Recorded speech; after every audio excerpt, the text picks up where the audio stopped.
Hey folks, and welcome to another episode of Podcraft. This is the show where we aim to help you run a successful podcast. Whether you're launch stage or growth stage, we can help you out. I'm Colin Gray from thepodcasthost.com, and I'm joined by Matthew. As always, how are you getting on, Matthew? Not too bad, thanks, Colin. How are you?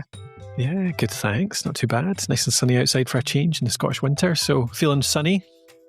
And we're nearly at the shortest day, I believe, so it's basically nearly summer, I guess. Spring. That's it. Almost on the way back. I'm like that. Go on. Seeing not to dwell on it, but seeing the summer when it gets to like June and it goes to longest day, I'm like, oh no, that's it. It's over. I know. Totally. So, and actually here in Scotland, at least, like most of the actual summer is after that day. So yeah, totally. It probably means we've got most of our winter still to come. But at least, yeah, you're right. It's getting sunny again. Right. This time around, we've got a few things we're going to cover. We've got one quite big one. So we've got a couple from you, which is great. So I'd love to dig into this. We've got something around engagement stats. You did some investigating of your Apple Podcast engagement stats on a fiction show you do, didn't you?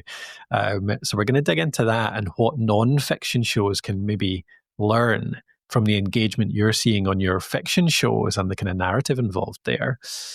We've got a podcast teardown as well. So we've got a member of our Podcraft Academy who has bravely submitted their podcast for a teardown, which is basically something we do every couple of months for members in our academy, where we take a podcast and we spend a good hour or so each on it, coming up with as many different ways of improving it as we can, take the feedback from the host as well on what they really want to focus on.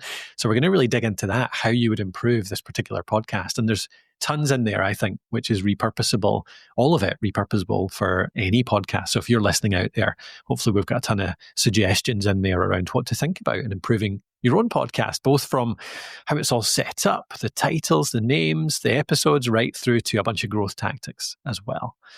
And then finally, if we've got time, Matthew, we've got something around creativity and AI, don't we? So we could cover that at the end if we have time, but we'll maybe reserve that, see how long we take to do the teardown, eh? Yeah, definitely. Yeah. Cool. All right. Well, what's this around the engagement stats start with? So what did you look into? Yeah, so happy to answer that, Colin. The listener might have noticed, or maybe not noticed, I was recording like a complete dafty into my built-in mic. I had to switch mics there, didn't I? So interested to hear if anyone caught that or not. Maybe there's no difference. Yeah. So you didn't sound awful. It was funny actually, yeah. But this definitely sounds very different now that you've swapped. So yeah, where was I? I made a really eloquent point, and of course I have to do it again, and it won't be as good the second time.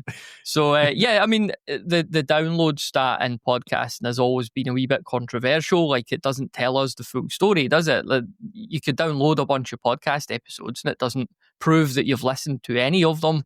So it's always great in podcasting when we could get this additional data that gives us a sort of sample size or clearer picture of things like listen time, of things like completion rates as well. Like maybe someone listens to every episode you do, but they only listen to the intro. They only listen to the first 2 minutes. So when you log into Apple Podcast Connect, and Spotify are now doing this too, you'll be able to see on that platform only, you'll be able to see things like completion rates and drop-off rates and stuff. So I was just in there doing a bit of digging around and just checking in on a few of my shows.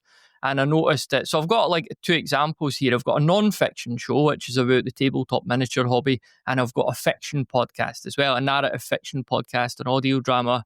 And I noticed a real stark, like both in their own niches do pretty well for download numbers, but I did notice stark differences between completion rates. The audio drama, a lot of the completion rates were over 100%, which suggests that people have actually listened twice or more, which is really, really cool to see. And obviously, even people that are just listening once, they're probably following along with the story. They probably don't want to finish the story a minute or two early in case they miss something. So that's compared to the non-fiction show, where there's no real risk of, if you've listened to an episode and you suspect it's kind of winding down, it's no big deal just to not hear the last few minutes in some cases. So it just got me thinking, like, is there a lesson we could take here as non-fiction podcasters? Is there something we could kind of pull from this and try and improve our completion or engagement rates, do you think? Yeah, I think there's something huge in that, isn't it? It's interesting. There's like, if you look at our Podcraft stats as well, and looking at average ones, like we've seen data across a bunch of podcasts. And I remember talking to Dan and Jonas from Bumper about this when we were looking at their Bumper dashboard too. You've had a look at that, haven't you, Matthew? It ties in Yeah, it's great. Yeah. So that brings in both your Spotify and your Apple podcasting engagement stats. And they were talking about kind of trends across the industry too. And completion rates, if you're above, now what was it? It was something in the region of 60%, I believe. We could go and check that. I'll put it in the show notes if it's any different from that. But it was in the region of around 60% was a kind of average completion rate. And if you're below 60 or 50-ish, then that is a danger sign. So you're looking at an episode that probably isn't as good as it could be. People are tuning out earlier than they should be.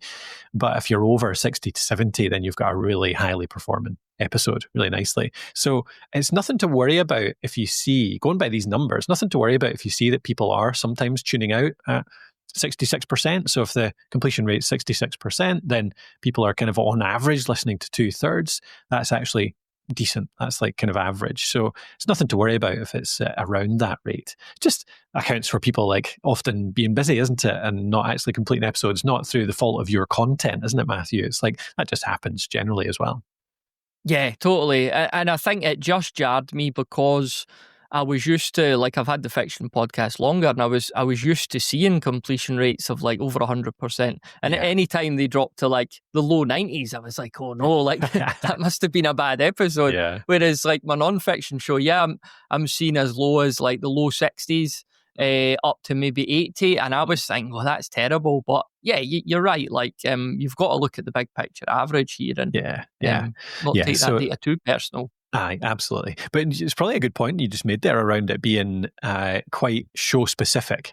Like sometimes people, if it's a news show, maybe there is less completion because people will come in and they'll just flick through the stories that they want to listen to if they have the chapters, or they're just able to flick through in some way. But with a narrative show like your fiction show, maybe 90% was a bad show. If you were generally getting 100%, like maybe there is something to learn from that. So it's about trends, isn't it? But good question about the ongoing narrative thing. I think there's a couple of things around how you can improve that, not related to narrative, but leaning into that side. What do you think? Like, it's around if you have a show which is non-fiction, obviously, something like Podcraft, as an example, take this show.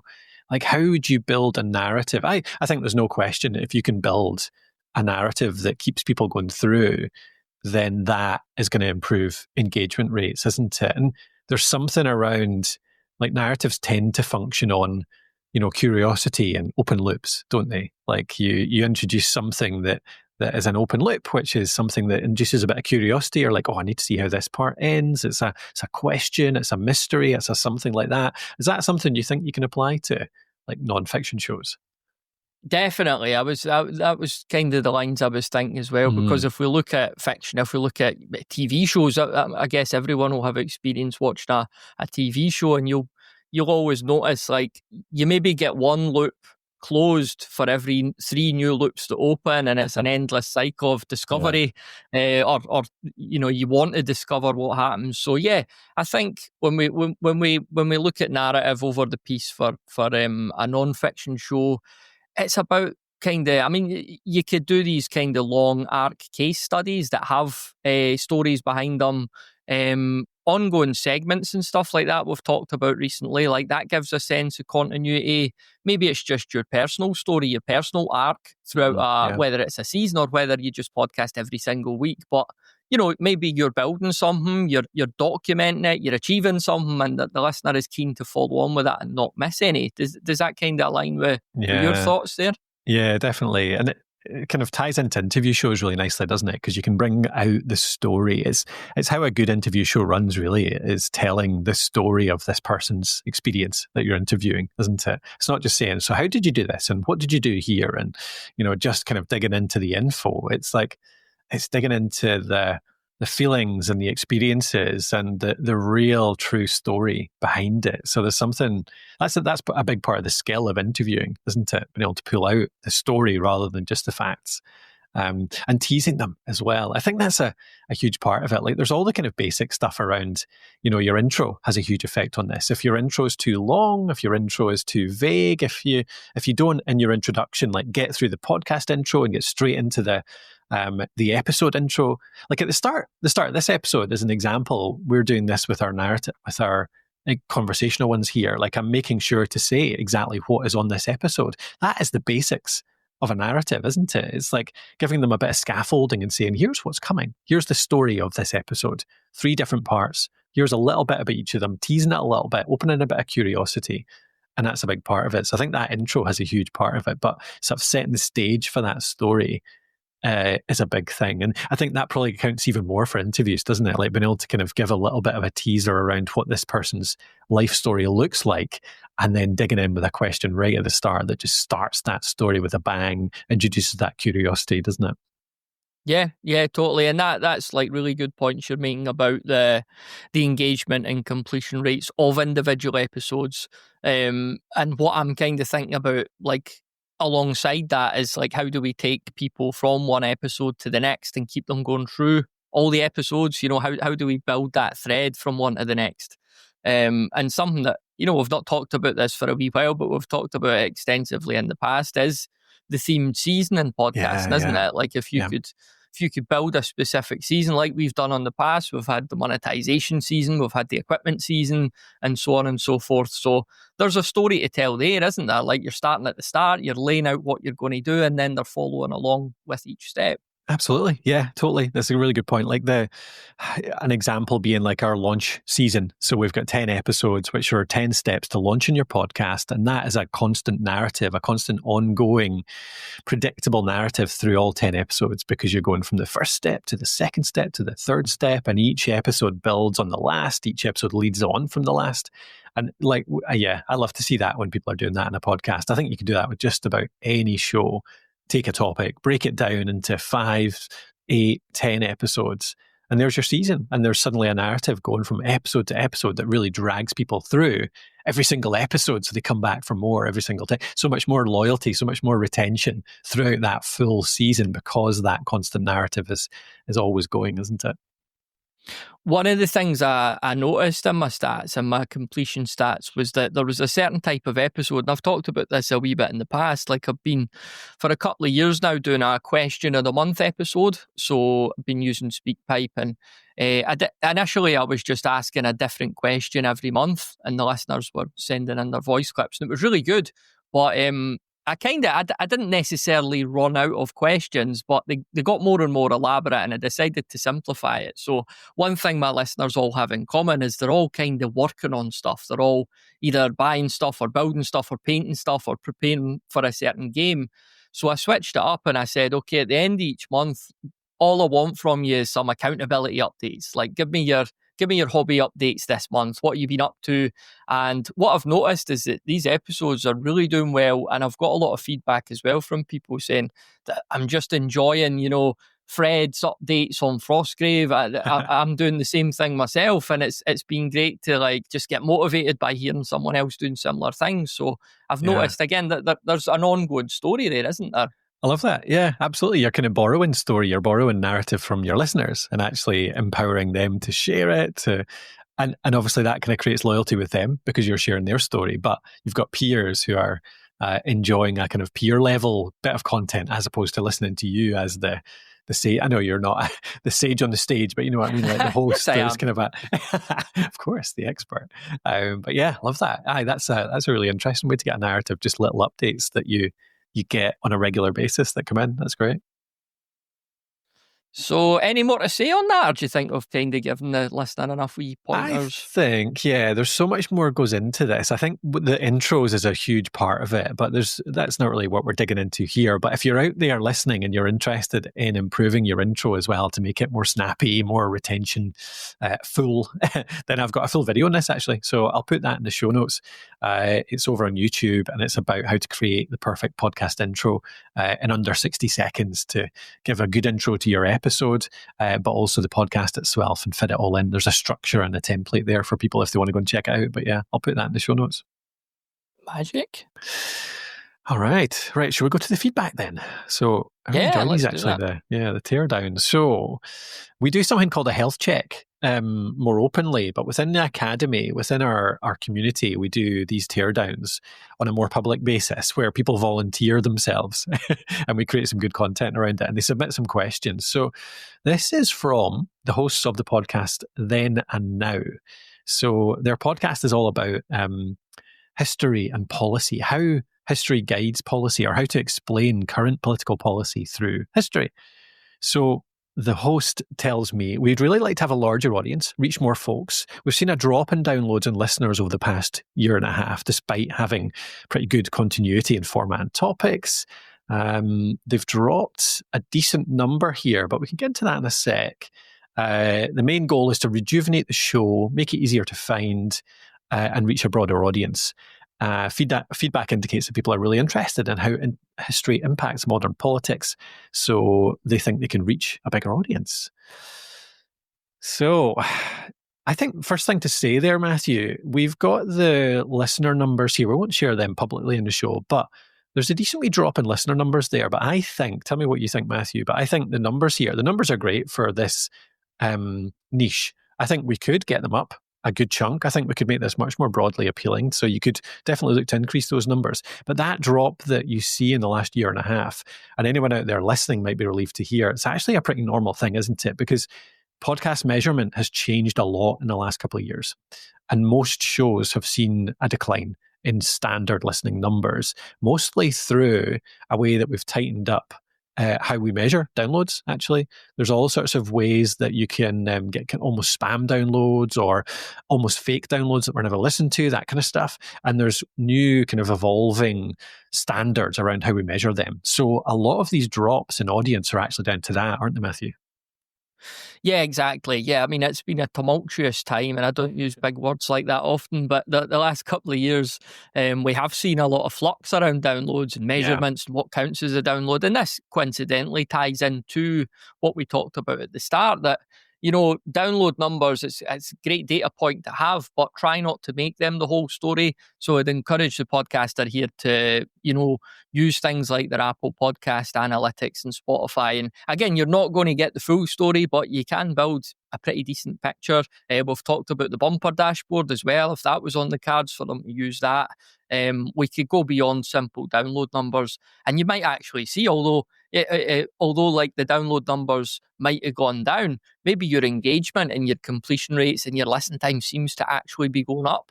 So, of course, there's still more you could do for discoverability and to bring in new listeners, but as long as you're retaining what you've got and keeping them listening, then you've got a really good basis to kind of build from. Yeah, absolutely. Yeah, perfect. Okay, so with that in mind, definitely I'm going to come to some growth tactics. I've got a bunch of ideas here, actually. I've just been doing a bit of work on it. I think the best thing about this show is that it actually has a lot of the basis that quite a few shows that get in touch with us don't have, which is a great uniqueness, a great thinking around topic, a really good sort of idea of who the audience is. They basically go into that path framework that we have, you know, purpose, audience, topic, hallmark. Their hallmark is brilliant. It's like, how do you use history to explain modern policy? Like, it's such a great angle on both of those. It's taking two niches and putting them together to actually make both better. And their audience as well, like they've really well identified, you know, it's people who are interested in policy, but they're really curious about how history informs that as well. So there's some great stuff here around that uniqueness.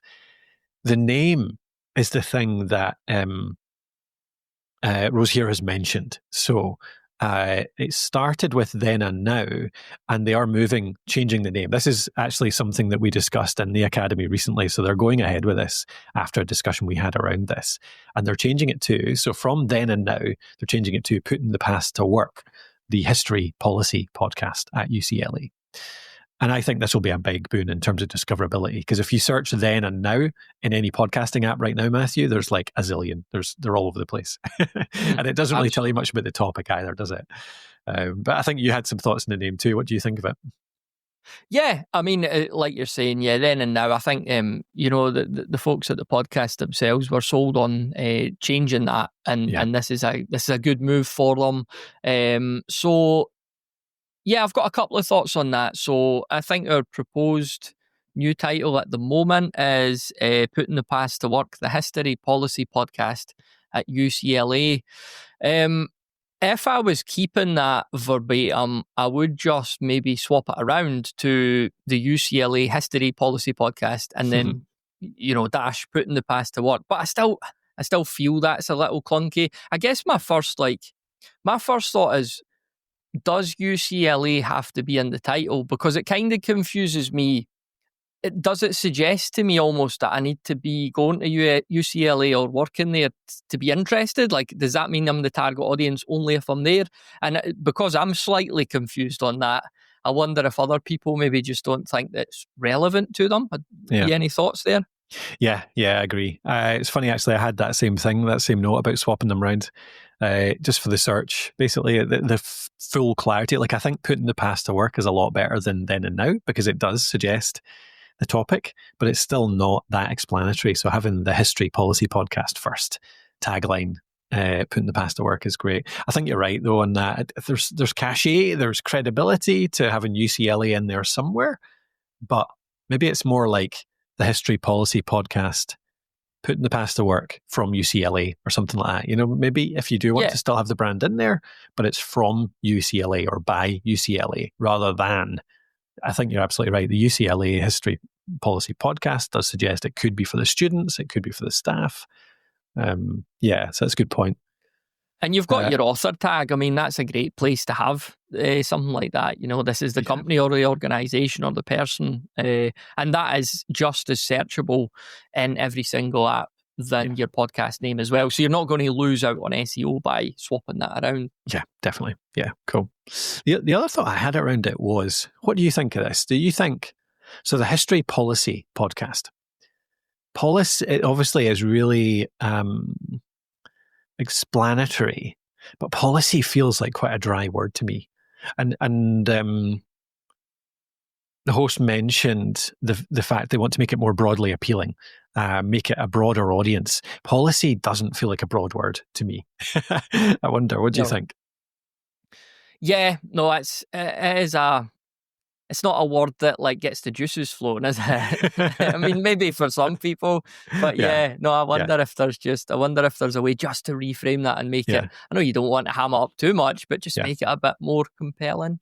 I think there's something in there around maybe thinking about that policy word. And I know that is so tightly defined or tied into the topic and especially the subjects that the hosts talk about or teach at the university as well. But something like politics, so the History Politics Podcast at UCLA would be much broader appeal.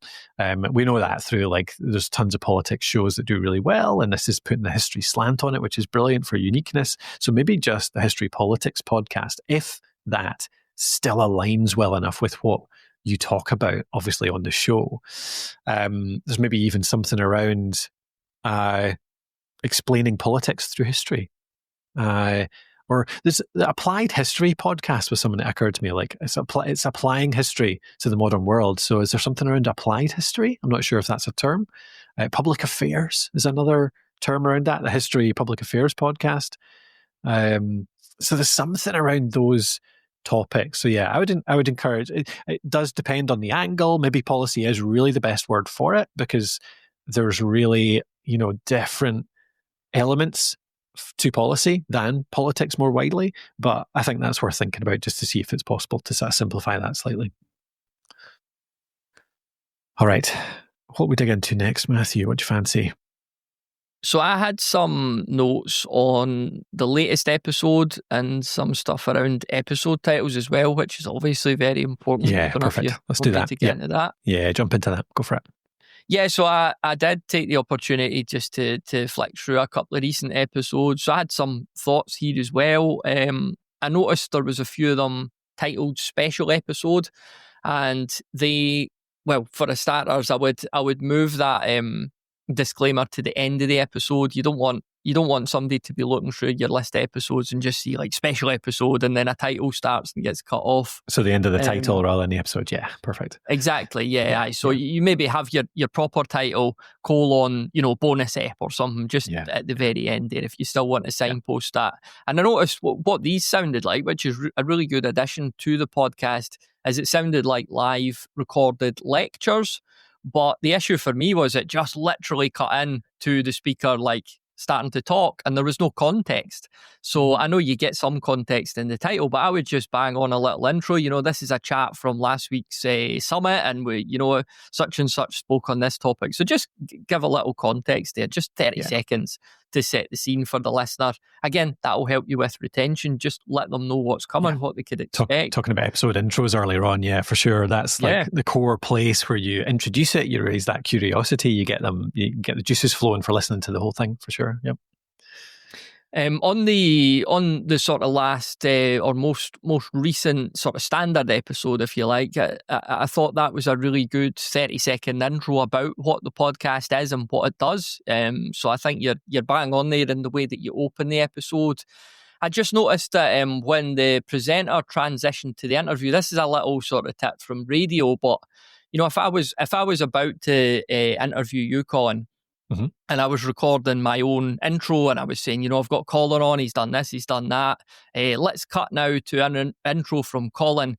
The next voice that we should hear is Colin's. It shouldn't cut then to me in a different recording saying, so on today's episode, we've got Colin. I've said all that already. So what I always do when I cut to an interview, I'll cut the preamble and it'll be the first actual topical question that I ask Colin. So I'll introduce him in my pre-record and then I'll start with, we kick things off. I ask Colin about the story behind Alitu and then it cuts immediately to Colin answering that question. So it's this really smooth transition rather than this clunky sort of double intro. So that's just a wee bit of tidying up that you could do going forward. Again, this all factors into kind of engagement and retention as well. And just the third wee thing I noticed there was the host's audio was really good in the intro, but his audio in the interview was a bit, and this is coming from a man who literally started this recording in my built-in mic, so I do empathise. But yeah, it sounded like a built-in mic, so I was just curious as to why. He had a great mic in the intro and then there could have been a reason for it, but I just wanted to point it out. If there was the opportunity to improve that, it would help you, basically. So yeah, perfect. Those were my initial thoughts. Great. Okay. All right. No worries. On titles, there's a bit to improve there, isn't there? You always want to have the most important stuff up front in the episode title, and special episode is not the most important part. It's the topic, isn't it? It's the tease, it's the benefit, the value that you're going to give. So yeah, absolutely. Yeah, there was quite a lot of I was just going to say in the episode titles there was quite a lot of a conversation with taking up valuable space, and really every podcast episode is a conversation. We don't have to. You don't have to write that in a title, basically. Yes, so absolutely. Cool. Okay. Perfect. The website. I was looking through the episodes as well. I think the website's actually really nice. One little. It's got the description, the titles, it's got everything nicely laid out, full list of all the episodes, which often isn't the case. Even some nice artwork actually individually for the episodes, which looks quite nice when you land on that page. I'd love to see some pictures of the hosts though, actually. At the moment, when people land on that as the home page for the website, they don't really see the people involved. So I know there's 2 hosts involved in this show, and it would be great to see actually both of your smiling faces. So people listen to people rather than the content. So it'd be great to see you on there. Not actually that much more to comment. The only other thing actually I noticed on the website was show notes. The show notes are all quite short. And I think even more so for a university website, you have the authority, the search authority, the domain authority, all that kind of stuff related to search engine optimization, whereby you could rank for text searches quite easily. So we'll come on to that in a bit in the growth, but definitely if you expanded them out to blog posts, so that they actually are good written summaries of the full content. Actually, I think you could probably rank quite a few of these pages pretty well, but they're not going to do that if they're not text heavy, if they've only got 1 paragraph of text on them, as most of them do just now. So All right. Anything else on yours, Matthew, before I jump into the growth stuff? No, happy to move on to that now, I think, yeah. Cool, perfect. So I think there's a bunch of growth things in here that we could use. Some of it is around using the university advantage, but there's a lot more around kind of outside of that as well. So I'll go quickly over this because this is kind of pretty simple and it probably won't apply to as many people out there listening. But do you promote to your student base, for example? Actually, do you kind of talk to your lecturers and ask them to use some of these episodes in their teaching and encourage students to listen to it? I mean, that's a great starter audience to get all these young people listening and start getting feedback from them on how you can improve it and make it better and what kind of targeting you'd use. And similar to alumni as well, like universities, particularly over there in the US, have huge alumni bases that already have trust in the university, already have a positive view towards that university. So promoting it to them, making sure it's going into alumni newsletters, it's going into alumni media, all of that kind of stuff as something that is valuable to, I mean, this is such a broad appeal show, like just about anyone is interested in current affairs and understanding why what is happening right now is happening. So leveraging that network, I think, it could be a huge advantage. And I'm not sure how much has been done of that so far, but that's well worth thinking about. And then get on to regularity. Did you spot the kind of regularity around it, Matthew, around the episodes? Meaning the format or the release schedule? No, how often they come out. Yeah, release schedule. No, I never noticed that. No, what was going on? Yeah, so they're putting out maybe a couple of episodes a month maximum, so every fortnight-ish, but missing one every now and again too. So I think there's something around, and I've talked to the host about this a little bit as well, about how we could do this, is getting it more regular, getting it every week. I feel like a more current events type show like this benefits even more than average on being, weekly, to help people understand what's happening in the world right now. I'm not sure. What do you think? Yeah, no, I mean, it's a big thing when you could just hit that regular release schedule, isn't it? And it doesn't have to be weekly, fortnightly or whatever. But yeah, it goes a long way towards building consistency with your listener. Yeah, for sure. And I talked to the hosts around the possibility of doing more solo episodes, more interviews where actually you take shared responsibility. So there's two involved in this. And so you can kind of share out the time involved on it a little bit. Those co-hosted episodes would be great as well. Sometimes they actually take less time because there's less organizing, as in logistics for finding interviewees and all that kind of stuff. So there's kind of finding a good mix of the solo, the interview, the co-hosted, and making sure you're taking advantage of the fact you've got two people working on this as well. I think that's one of the big ways to really increase that regularity, increase that consistency, and hopefully get to a weekly schedule. Yeah. All right. Did you get any on growth, Matthew, or is that something you looked at? Yeah, go for it.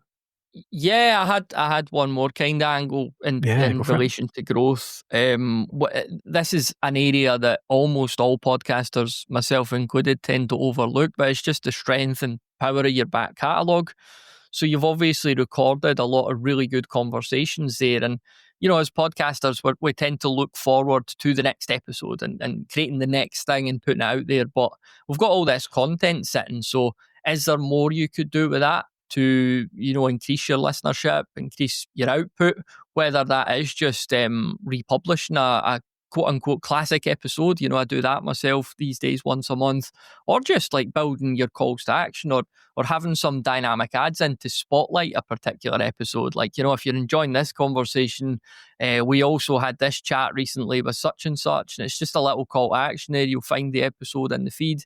So you're making sure that for any of those listeners who just happened across this episode, you've got a better chance actually keeping them around and showing them that, you're not all about this one conversation. You've got other stuff there that might interest them too. So try and make the most of that body of work that you've created. Yeah, definitely. Absolutely. And I think tying into that is the show notes and the search aspect as well, is making sure you're making the most of that back catalogue too. Like there's probably a few episodes in there that have done better than others. Look back at, again, those engagement stats, Matthew, from earlier on, and the pure download numbers too, and find any that have done particularly well, that show a bit of interest. It's likely that's an indication that those are the more searched ones as well. If people have seen the titles on those and listened to them more often than others, it's likely there's other people out there searching those terms too. They're the ones to go back and actually spend an hour, 2 hours, maybe not even taking that long to actually expand that out and make it into a full blog post on that topic. I think there's probably opportunity here when you're looking at, what we can learn from history around the big current events. People will be searching, like what will people be searching from the last year's worth of events, that happened that they want an explanation on. Like what could you write about? What could you expand on that really people are searching for, and then you become the top resource for it? And they find the blog post initially, they find the text on it on the UCLA website, good legitimacy there. But then they spot that there's a podcast episode associated, and that's what draws them into the podcast. It's always one of the most underused growth tactics in podcasting is actually writing alongside the podcast. Most people just want to get discovery through the podcast search engines, video search engines, all that kind of stuff. They forget the fact that the vast majority of searches are still in text, and people still search up text stuff first. So yeah, well worth it. All right. What about current events, Matthew? I think there's some real opportunity here in the kind of newsjacking approach, because it's a current events type podcast. Do you know that term? Yeah, we've talked about it before, haven't we? Yeah, but in case the listeners aren't aware, what would be a summary of it? It's the idea of taking something that's in the public eye right now, headlines in the news today or even in the past week, and creating content around that, because that is what people are most interested in. Either they're searching for it and they'll find you through search, or they listen to you already and they're much more likely to listen to that episode. It really draws them in because they see something that's on their mind right now. So there's something around this being huge if you have the resource to do it. It's around watching the headlines each week and releasing a show related to those headlines within that week, maybe 2 maximum. So it's something around, it's a really compelling statement when you can say, to understand the headline you saw this morning, you have to understand what happened in 1954, and some political shows do this really well. There's the idea of like flash episodes. You've already got the idea of special episodes, that kind of thing. A flash episode being short and sharp, 5 to 10 minutes, reacting to something that just happened in the news, can even be like low quality. It can be you walking to work and just saying, I just saw this in the headlines. Here's what historical event really informs you around this. It can be like a hot take, that kind of thing. And that kind of thing does really well. Often it can be a great way to grow a show. Lovely stuff. Yeah. All right. What else we got? Collaborations. I always talk about collaborations, Matthew. So there's definitely, even going internal, like any other UCLA podcasts out there, could you do promo swaps with some internal podcasts to start with, but then going out there and getting other historical podcasts, other political podcasts. One of the advantages here of this angle, again, is the fact that it's kind of straddles 2 categories, doesn't it? So you can go to historical podcasts, but you can also go to political podcasts. And then you can say to both of them, well, we don't really compete with you because we're actually a history podcast talking to the politics podcasts. And then for the politics podcast, we're actually a history podcast. And so that really interesting angle gives you such good fodder to go on these broader shows because you've got such a specific angle on the topic. So I think that's a real opportunity. And then lead that into other mediums too. So Substack, Matthew, just getting in there and getting them history and politics writers, other newsletters. Substack's a great place for this just because really it's a search engine. You can really easily find a list of all of the history writers, all of the politics writers, and you can either invite them on the show, interview them, and then hopefully they'll share that on their newsletter, or preferably you actually arrange a bit of that ahead of time. You say, would you like to come on our show? We'd love to get featured in your newsletter. What could we do together to collaborate on that? We can offer you some great content. Maybe it's even an essay, or maybe it's just create an episode together that's covering a topic they want to cover. And then you create something great together that ends up in their newsletter in front of their audience. So I think that'd be a great approach as well. The final one here, Matthew, I think you'll have some thoughts on this one, is listening app promotion. So, you can work with Apple Pods, Pocket Casts, that kind of thing. Do you think that's something that could work for this kind of area? Yeah, definitely. I mean, obviously, when you're paying for advertising, it costs money. But we've ran experiments in the past. I think we did Overcast. Don't know if we did maybe Podcast Addict as well at one point. And yeah, you get a cool breakdown of, again, it's all internal to that app, but you get pretty cool estimates and stats and that of how many followers that you get. And the best thing about advertising in these places is that 100% of people that you reach are like actively, not just podcast listeners, they're literally in their podcast app, looking at their podcast app. Like they couldn't be more ready to listen to your podcast, and they're like one click away from it. So I think these, if you've got a wee bit of budget, it's money well spent, I reckon. Yeah, definitely. Yeah. And I think even with a show like this, I think there's even opportunity to get some free promotion that way.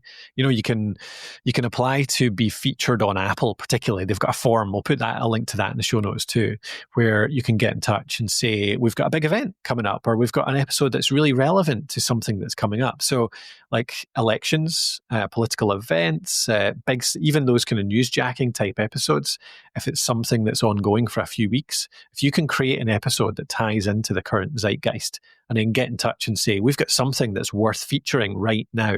That's what Apple looks for in these. They say, well, why now? Why is it relevant to something that's like right now? And often it's around like launching a new season or something like that. But this newsjacking type approach, this current events type approach, I think is really relevant to it too. So I think there's a good chance to actually get some free promo around it too. If you talk to Apple Pods, and Pocket Cast do this as well, I believe. So yeah, we'll put a link in that to be able to get in touch. But that's for any podcast out there that does anything current events or any big events at all. That's something really worth looking at. Great stuff. Anything else you want to add, just as we get sort of wrapped up with this? Yeah, I'm just looking through the notes here. I think the last thing I looked at was just a quick comment around, I think there's something around if you were going to go with video clips. So video clipping is a good approach for some podcasts if you can manage it. If you guys can capture some decent video, something that works very nicely that might tie into your topic is a bit of myth busting.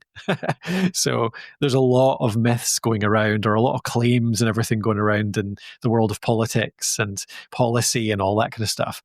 And being able to look at history and kind of debunk those myths through a historical analysis might be something that could work really nicely in those short form clips. It'll work nicely in your full episodes as well, obviously, but that might repurpose really well to a kind of quite focused approach around doing video clips, I think.